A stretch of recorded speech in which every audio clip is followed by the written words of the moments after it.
նորից վերահաստատեմ, եթե դուք ես վերտարության հայտարարության վերաբերյալ բովանդակային քննարկման կարող եք մտնել, ես սիրով կազատեմ իմ ամբողջ օրվա գրաֆիկը եւ ամբողջ օրը ձեր այդ այն բովանդակային կքննարկեմ։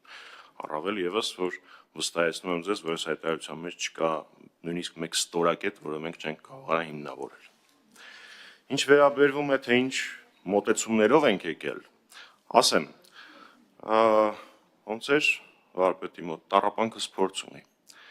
Երբ մենք եւ Հայաստան խմբակցությունը համատեղ COP29-ին ընդառաջ առաջարկում էինք ազգային ժողովի հայտարարության տեքստ գերիների հետ կապված, ընդհանրական դա COP29-ին էր, որը իր մեջ պարունակում էր մեսիջներ միջազգային հանրությանը, Ադրբեջանի ղեկավարությանը եւ այլն, այն ժամանակ էլ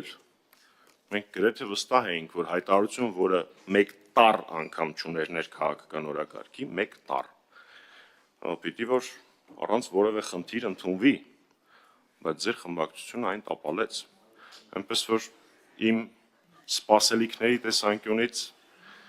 ես այդ ժամանակ սովորեցի, որ սպասելիքներ ԿՊ-ից ունենալ չարժի։